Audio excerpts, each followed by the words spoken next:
Hi there, I'm Eric Wordweaver Sjerven, Gothi of the Ridgar folk, and I would like to welcome you to The Raven's Call.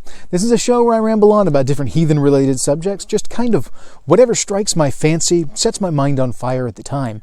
And some housekeeping stuff before we get started. This is the big UPG warning, where I tell you guys that I am not what you would call a hardcore recon. I am not what you would call a fluffy bunny neo-pagan. I'm somewhere in the middle. I do my own thing. I have come to my heathenry my own way. I've been doing this for well over a couple decades now, at least as much as I've had a name for it.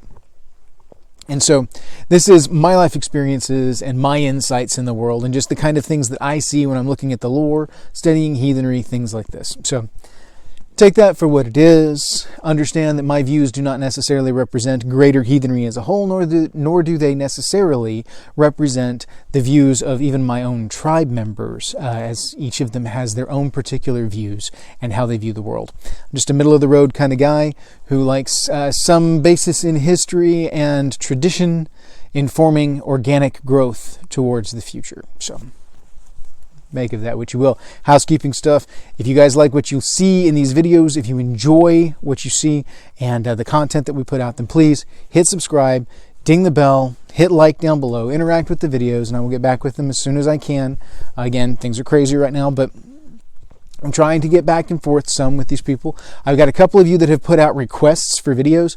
I am paying attention to those. I will be doing some videos based on viewer requests here coming up soon.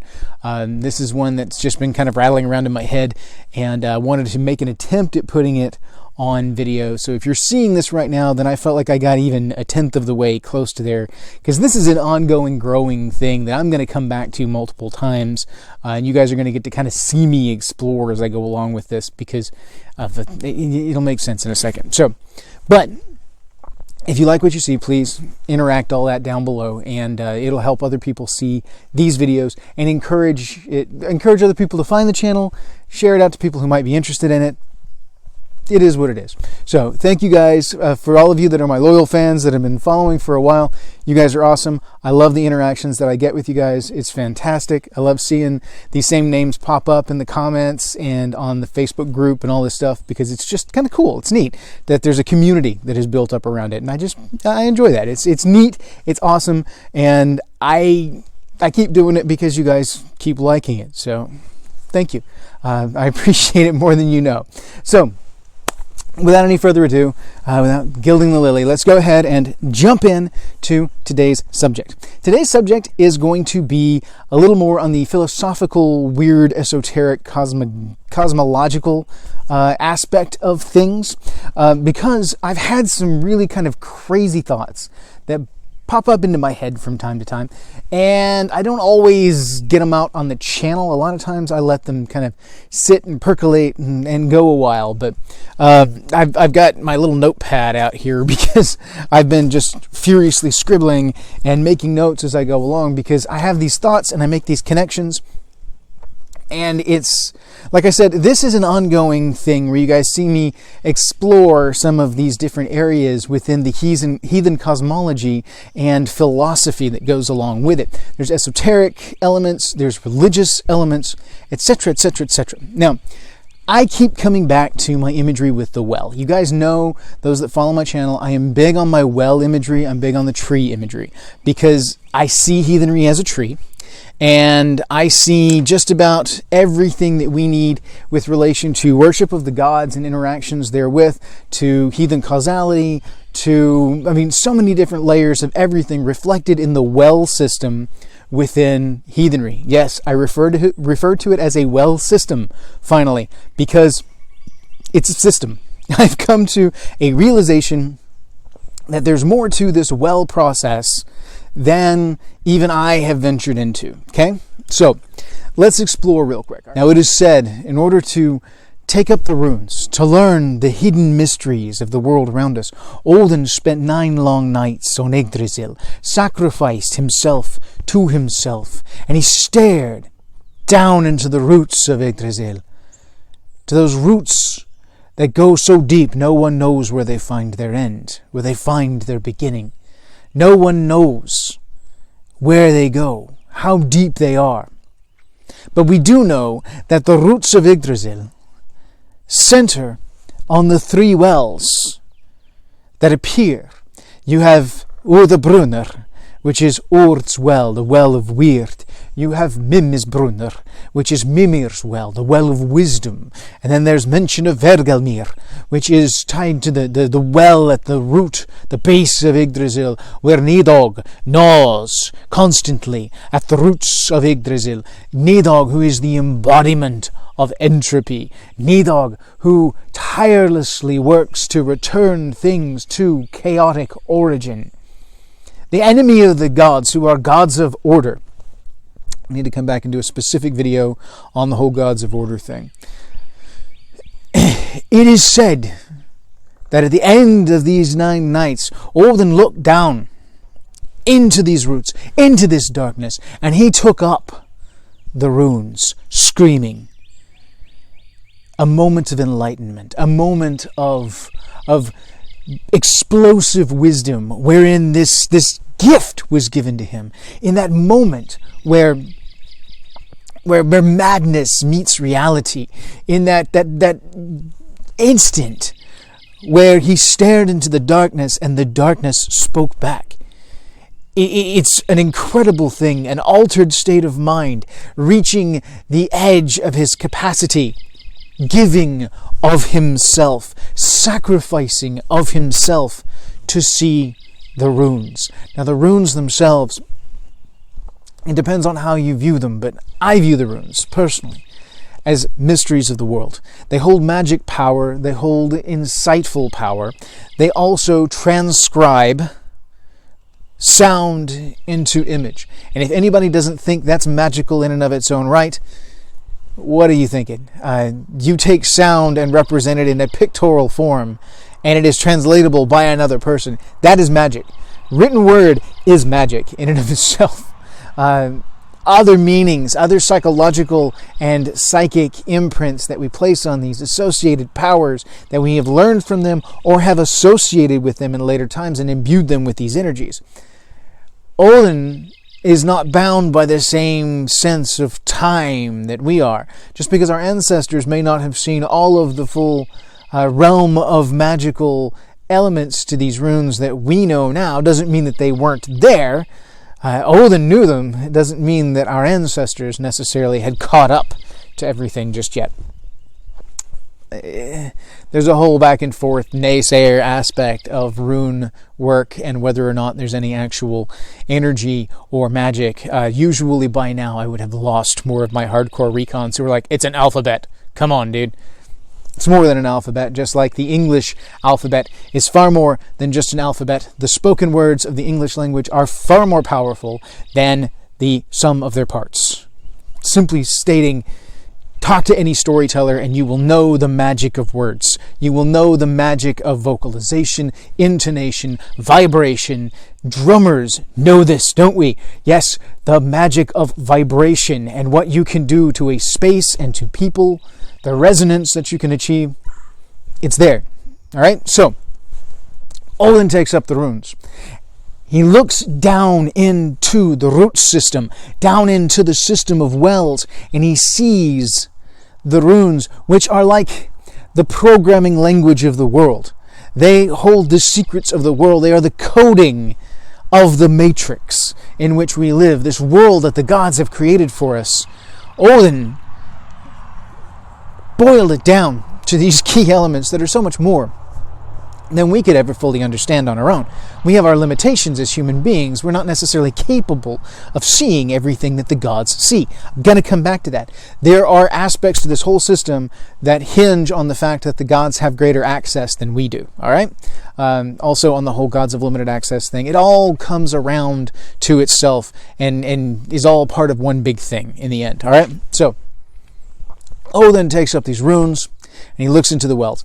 The runes come from the roots of Yggdrasil, which go down into the wells in the system. The roots are fed by the wells. The roots are fed by the waters of Urðabrunnar, of Mimisbrunnar, and Vergelmir. Why would these runes then come up, if not being the boiled down wisdom of everything that's in those waters. As the Norns cake the roots of Yggdrasil with the white clay from Urðarbrunner, when Odin goes to Mimir's well and sacrifices his eye through the permeable membrane that is the surface layer of the glassy layer of water, to take wisdom with him, to get that insight, to gain the application and craftiness of knowledge. There is a system here, and this is where the revelation to me has occurred. All right, all of this is stuff that you've heard up to this point. You know the story of Odin and the runes. You know the story of the wells and the currents of Ymir's blood. That gave birth to the rivers that settled into the wells. All of this is crafted from Ymir's body. The wells are of Ymir's blood. All this creation is of the prima sacrifice. That was all a gift to us from the gods that was put into form, that was put into order, and the order is codified within the runes. They hold the secrets of these things, the secrets of the wisdom that is accumulated by the system and kicked back out to the gods. It's all cyclic. Anyway, the system of wells. If you look at Urðarbrunner, this is the well wherein deeds go in. Our weird is recorded into Urd's well and becomes Orlog. It becomes that which was. It is recorded in the history of time. Our Norns, which I see each family line being tied to a set of Norns, that it being a position that ancestral spirits take on as a role of responsibility to the family line, that they safeguard the energies of that line. They safeguard the weird of that line, that they record those, and they dole out the luck to the family line. You have your Norns, as I have mine, and as the gods have theirs and the dwarves have theirs. The sagas are very clear about there being multiple different races represented within the Norns. It's a society of goddesses, ascended individuals whose responsibility it is to upkeep this and to protect the histories, to record weird into Orlog in the well, etc., etc., etc. Okay? Again, with the etceteras. Twyla's gotten on to me about the etceteras. I got to cut back on that. Going onwards. Ur's well records deeds and actions, and they sink into that wellspring, which is at the root of Yggdrasil.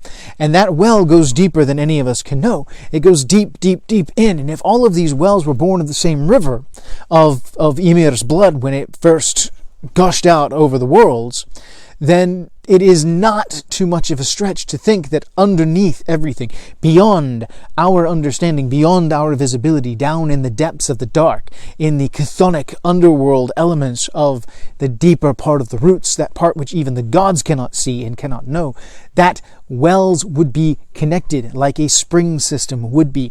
Most wells in an area, well springs, bubbling up of wells, are tied to an underground current, and are areas where those waters bubble up. It's not unusual for them to be tied to one singular underground aquifer current, etc. That is the basis of that, where that energy comes from. They are an interconnected system of wells. Well springs. Anytime, even just a straight up, you dug a well, you are digging into the same aquifer as anyone else in the area, depending on how deep into it you go and what your exact geographic location is. So, yes, if we are dealing with the wells of Urd, Mimir, and Nedog, then these wells all very likely find their origin in the same river. So, if this is the case, and if this is true, then the deeds and actions that we enter into Urd's well, that are the source of our luck, that are the source of our insights from our ancestors.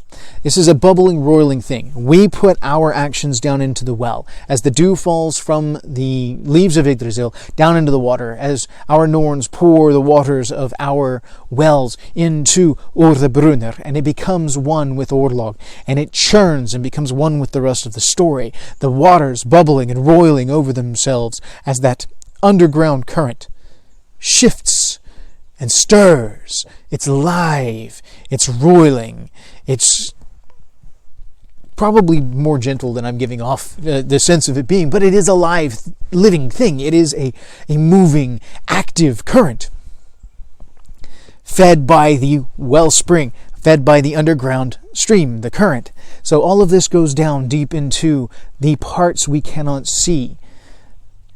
Yes, we interact with our orlog. We interact with the more recent elements of our orlog. Probably the last 3 to 5 generations are what we have the most actual impact on us, as far as the deeds and actions of our ancestors, the most accessibility, the ancestors we probably have the best ability to call on, etc., etc., etc. The impact of luck that is most pertinent to our current lives is the past 3 to 5 generations, because that is that surface level of the well of Urd. Because deeper and deeper as it goes, these waters settle down into the system, and they disappear into the world that we can't recognize, that we can't see, that which we call antiquity, lost into the dark spaces beneath where even the gods cannot see, because the gods are not omniscient, they are not omnipresent, and they are not omnipotent. I will come back and do a video on the Omnis here coming up soon. I promise. That's one it's on my list of things to do, but this one I needed to get on video while I could. Probably should have done the Omnis first, but whatever. These deeds and actions, the wisdom from them settles out like sediment in a stream bed, in a riverbed. And there's almost a distilling. That silt comes up, and the accessed waters further downstream of Mimir's well. Over here in Urd's well, we have the active, lively Orlog. This is very, very tied to current action, very tied to recent generations. There are names, there are faces attached to this wisdom. There are family lines tied to the specific luck. But down here, in Mimir's well, in an area that we cannot access, because this is the realm of Mimir. This is the realm of the Norns over here with Urdabrunir. All of our Norns have access to Urd's well, because that is their job, to interact with Urd's well. But over here, in the distilled wisdom of Mimir's well, where the chaff is washed away, and the waters purify wisdom into a form that is liquid brilliance. This is an area that is so sacred. These are waters that are so potent that even Odin has to sacrifice his eye to take a drink. Let that sink in. To have a sip of these waters, Odin must sacrifice his eye. Why? Why must Odin sacrifice his eye? There must be value in this. There's wisdom that comes from the water. Okay, well, how did the wisdom get there? Why is the water the portal of wisdom? If the gods themselves slew Ymir, the waters came from Ymir's blood, then why would this particular pool be imbued with wisdom? Because yes, Mimir was said to be extremely wise, but he wasn't the end-all, be-all. I mean, he was wise beyond most people's kenning, but still, he didn't have necessarily the foresight that Frigga has. He doesn't even necessarily have the wisdom that Odin has. But he is wise and gives great advice. Aesir Vanir War, when everything goes left, they end up chopping off Mimir's head and sending it back to the Aesir. And Odin, of course, marks it with runes and rubs it with his herbs and balms, and preserves the head, gives it life, bids it speak, and then it is the guardian, the keeper of Mimir's well, Mimir's Brunner. Now, for the well to be named after Mimir, is it named after Mimir after his head is put there, or did Mimir have a tie to this well beforehand? Did Mimir get his wisdom from this well in the first place? Who knows? That's speculation. We don't have anything hard on that. I kind of think that maybe his wisdom beforehand was because he already had some wisdom about this well, and when Odin brought him back, He told Odin of where the well was and said, take me to my well. And then they got there, and Odin is, this is incredible. I want a piece of this. And he's like, you have to pay a price. And so maybe that's all UPG. That's all speculation. That's all. None of that's in the lore. Well, okay. The key elements of that are in the lore. The connecting pieces are all mine. So don't read too much into that unless it makes sense in your headcanon, and then go with it. Whatever. It's up to you. Not my call. All right. But the gist here is the deeds and actions that we put into Ur's well. I surmise. I propose. I conjecture. Whatever. I believe they go through and wash deep into the water, into the stream of energies beneath the base of Yggdrasil, into the deep waters. And there they are washed to their purity and ferment after a fashion into a mineral water of pure wisdom. And all of this settles over here in Mimir's well. Mimir's well is the catchment area, the catchment place for those rarefied waters that hold the wisdom of the ages. Like you would find a hot spring along a riverbed that may have lithium or anything like that in it. This is leached with wisdom. And this is part of that system. We have access to Ur's well because Ur's well is where our ancestors are. Ur's well is where we have our insights, where we have our connections to the ancestors. It's a beautiful thing, and it is incredible. The waters over in Mimir's well are so rarefied that, one, I don't think humanity even is capable of the wisdom that is kept therein. I believe that that is something that is unique to the gods, and is something that I do not believe that humans in our finite forms, in our profane forms, are capable of truly handling that. I think it would be any number of like Indiana Jones type things with the Holy Grail, melt the face off kind of thing. I think that largely, if we stepped into that realm, it would be maddening, maybe to a Lovecraftian level. It could be sheerly overpowering to a point that our heads would explode. I don't know. We can't know. It's beyond the realm of our capabilities. I believe that it is wisdom that is rarefied to such an extent that it's only accessible by the sacred. That's my belief structure anyway. That's how I see it. Other people have surmised differently. I personally do not believe that as mortals we have access to Mimir's well. I think that we have the wisdom that Odin has given to us in the profane world, and I believe that we have our part that we put into into Ur's well, because that is our Orlog, our weird going into Orlog.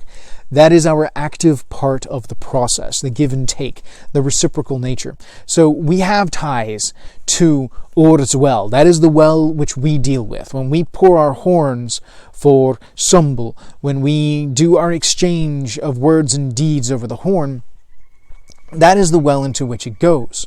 Now, the gods, on the other hand, drink from Mimir's well, where all of the wisdom of all of the ages beyond antiquity, time immemorial, unwritten down, that we do not have access to, they do, because they are not bound by time the same way that we are. They are not bound to profane time and profane space. They are free of that because they exist in the sacred time, the sacred space.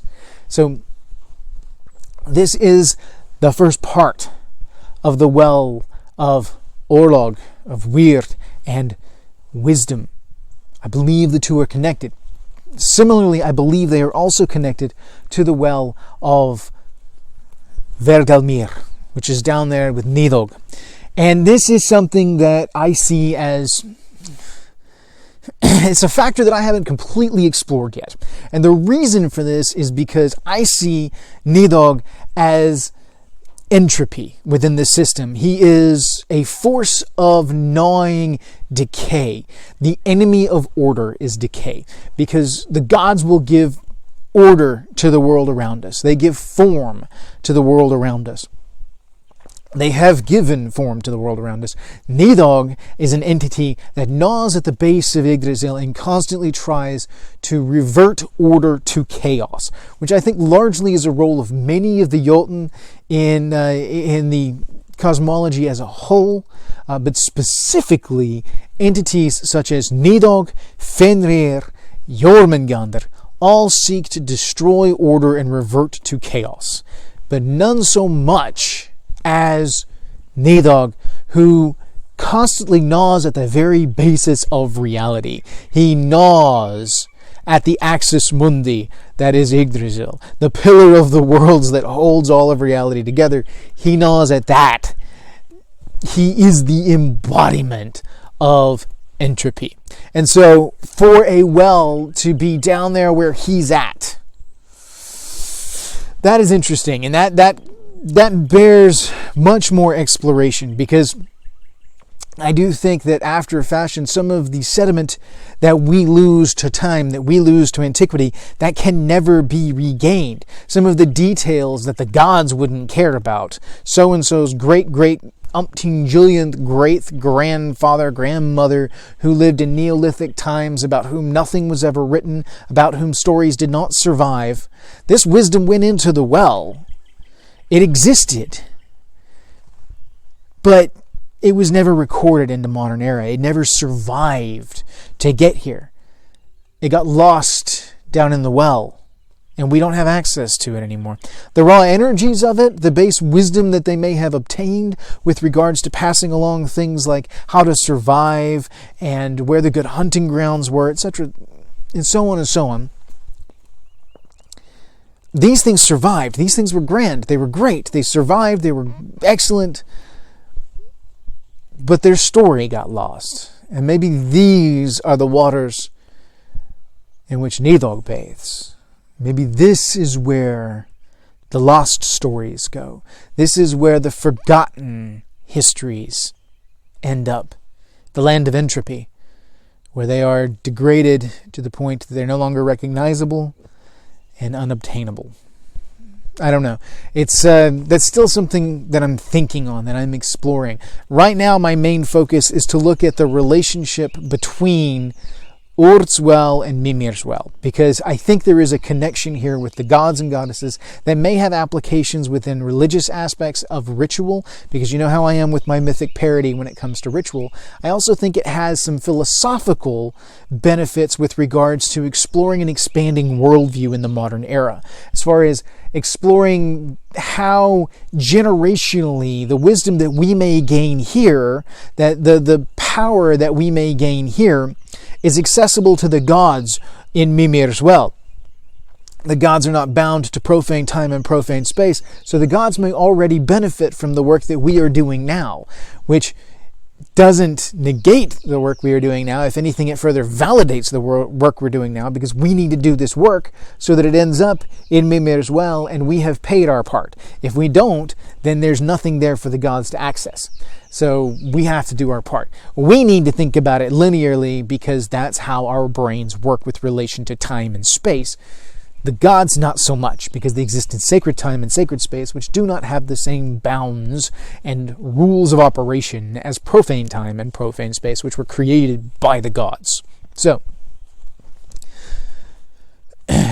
deeds and actions go into the well of Urt, into the well of Weird, and they are filtered down through the system, through the roots of Yggdrasil, which Yggdrasil feeds from these, and Yggdrasil pulls nutrients from these, and then over here in Mimir's well, a refined water of wisdom bubbles up to the top, and is this blessed pool whose wisdom is so sacred, whose power is so magical, that even the great god Odin must make a sacrifice of himself to obtain it. Just as Odin had to sacrifice of himself to obtain the runes, the very secrets of life that are kept within the roots of Yggdrasil, he has to again sacrifice of himself to gain further wisdom. This whole process mirrors the Odinic process of seeking wisdom, the action and deed that is boiled down to its base elements of wisdom, and then the rarefied form is on the other side. This is what we seek to emulate in this world, is this rarefied form of wisdom. For those that are of the Odinic wanderer type, that are seeking that kind of wisdom, that's that rarefied drink, that draught of the gods that we seek here on Midgard, most people, a vast majority of people, will only ever deal with Ord's Well and be happy with it. That's fine. None of us really have the access to Mimir's Well, but we seek to replicate that process through our interactions with the divine so that our rituals may bring to us a rarefied water, such as that which is in Mimir's Well. We seek the waters of Brunner from our ancestors in our interactions with them, because that is where they are most pertinent. That is where they are most recently held. That is where we can access our ancestral energies. But this over here, we have to get from the gods. And that is why we maintain ritual. That is why we exchange in ritual. The luck and the wisdom that is held within Mimir's Well is only held by the gods. So to our ancestors, we go for these waters. To the gods, we go for these waters. And we hope that we don't end up in those waters, which are the waters of entropy and forgetfulness. Maybe. Maybe forgetfulness isn't necessarily the right thing. It's more like the realm of the forgotten, where things go that don't bubble back up. The downstream, the silt. Not to devalue what's in there, but just in the whole water cycle, water table element, it's where the heavy stuff ends up. So, the stuff the currents keep alive end up in these wells. The heavy stuff settles downhill. More to think on, more to explore, but here's the deal, guys. Think upon your well when you interact with your ancestors. Know that Brunner is where you're doing your work. You are accessing the well of Urd, of Weird, where your Weird is going in and feeding the ancestors. You're joining their Orlog, and that feeds future generations, right? It feeds future generations in those that draw from the well. This is all one big system, and if I drop a bucket into this part of the well and I pull it out and I drink from it, I get the most recent waters. If I go downstream and I get the stuff that's already gone through all the underground filtration and comes out the other side, that's what I get. Whether there be contaminants between here and there, whether there's purification that goes between here and there, that's what I get downhill. And from what we gather from the gods, I believe that what we get downhill is Mimir's Well, and that it is a rarefied form, a purified form. Yes, so we engage with the ancestors to try and gain access to the luck that's held in Ord's Well, and then we engage with the gods and goddesses to access the luck that is in Mimir's Well. Two together are blessings in the profane space and the sacred space, all brought together in the well that is our Ve, our Hof, our Hall, whatever space you're working with. Mix those waters, bring them together, and that is where the power's at. Anyway, that's my rant. That's my craziness for today. There is a lot more to this theory as I continue to build my worldview and I continue to go deep into weird spaces here. Yes, I'm crazy. I know I'm crazy. But I'm my own brand of crazy and people like it. So you either like it because I'm funny and you're like, dude, this guy's cracked. Or you're like, hey, he's actually got some interesting points. I think I'm going to explore it. I don't necessarily see the same way he does, but I see at least some inspiration here to think more in my own world, which is what I'm going for. I want you to build your own worldview. This is my heathenry. This does not necessarily represent the rest of my tribe. They don't necessarily think the same way I do. They don't get the wild Odinic kind of craziness that I get going on when I have one of these weird thoughts that just explodes into this whole I see the Matrix. Some of you know exactly what I'm talking about. It's one of those, everything just kind of clicks into place. It's called an epiphany.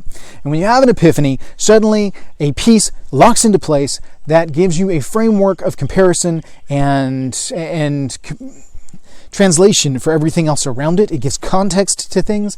Things make sense that didn't make sense before. It gives new context to old ideals. And all of a sudden, everything gains a layer of depth. And it all happens at once. Everything happens all at this one point in time. It's build, epiphany, plateau. And then build, epiphany, plateau.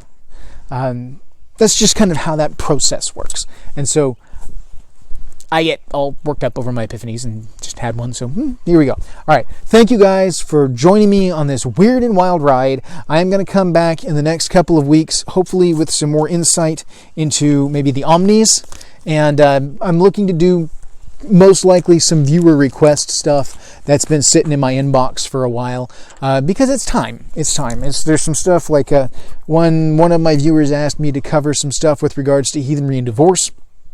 I haven't really gone there yet because that's kind of a touchy subject, and so I didn't necessarily want to toe off into that right away. I wanted to build up to that. We'll see. I'll get there. And then there's some others that have been sitting in my docket for a while, including if you guys watched the Flatline to Beatline, or listened to the Flatline to Beatline interview that I did here recently. I was posited with the possibility of doing kind of a primer on some of the different types of heathenry that exist out there, such as Asatru, the Universalist side of things, the Folkish side of things, the Frisian, the Pennsylvania Dutch, the Theodish side of things, all this. I promised I'd look into it a little bit. We'll see where it goes. We'll explore that idea. Anyway, without any further ado, I'm going to go ahead and cut it loose for this time, guys.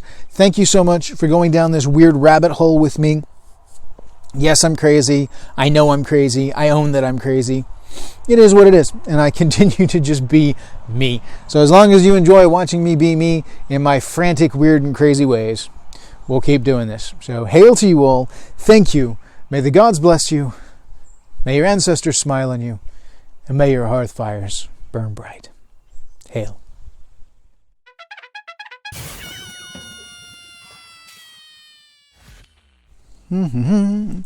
Try to get this right. Maybe, possibly, we'll see. Not sure that microphone placement's going to work. It should at least have less jankiness. Jameson Black Barrel, in case anybody's actually curious about what the whiskey of the moment is. This is that weird lighting. I'm not sure how it's going to work out, because it's it's been raining. Wires are all crooked. It's been raining, so it's still overcast, but all that UV's coming through. And so it's bouncing off and making everything look funky. I don't know. Like I'm washing out real bad up top. And then part of it, I think, may simply be the distance to the thing. I don't know. We'll see. I don't know. So, c'est la vie, you know? We'll go from here. All right. La la la la la. It's in the opening monologue crap, which is always at the end. It's so weird. It's like I do my opening monologues at the end, simply because I don't fluff the beginning. I do the housekeeping stuff, and then we get at it. So I do my little housekeeping stuff at the end, where it's my little monologue stuff at the end, where I fill you guys in on what the heck's going on, etc., etc., etc. Little slice of life type stuff. That's this moment here. So anyway, yeah, it's in the middle of I've been on the clock working for the last month straight, as I get my camera sorted still. Yeah, it's been I'm having to fill in some extra hours and stuff up at work because I don't have coverage, and because of stupidity with the state, I've lost a few people, and so I'm tired. I'm tired. I haven't been to bed yet. I've been up since about midday yesterday. Anyway, so I take that back. It was a little bit later when I actually woke up from my nap to go into work, but yeah. Anyway, it's ridiculous. My schedule's been all wonky and crazy, and as such, filming has been silly, and so here we are, out in the middle of East Texas, in the woods again, dealing with weird light. I really thought this was going to be all cool and stuff, and nice lighting, and now I'm like, man, that is glary for there being no sun. Anyway, fun and games. This is stuff you got to figure out while you're doing this. So much fun. I may try and play with filters and stuff in post. We'll find out. I have no idea at this point. So anyway, if I seem a little off, it's because I'm tired, I'm stressed, and it's ongoing. It's just like everybody else. I mean, come on. We're in the middle of this whole global thing. And so I work in one of those crucial industries that doesn't shut down or quarantine for any of this. So we just keep trucking and doing what we do and hope that nobody gets sick. So it's all we can do. Take the precautions you can, be responsible about it, but ultimately speaking, we got to keep moving. It's what we do. Somebody's got to watch the kids. So anyway, onwards and upwards. Let's give this a shot. I am going to attempt something, and I don't know if I'm going to be able to put this together in good thoughts or if this is all going to go wonky. So we shall see. All right, so we are ready to go in 3, 2, 1. Let's jam. Hi there. Welcome to the Raven's Call. I'm Eric Wordweaver Sjerven, Goathie of the Ridgar folk, and I would like to welcome you to the show. I'm looking for a place to set down my notes, and that seems silly. So we're going to pause right there without even a good start. And we're going to do hair back because the hair is in the way. All right. No. That's going to be distracting. We're just going to set it right here and hope that nothing gets wet. All right. Try again. And we're back in 3. How about this? Can I set it on my forehead? I don't think that's going to work. We'll set it right there. Dead center. Okay, we're back in 3, 2, 1. Let's jam. And he stared down into the roots of Yggdrasil, from which origin no one knows, from whose... Pause. Man, bad quote. To learn the histories of the mysteries. Crap. 3, 2, 1. Let's jam.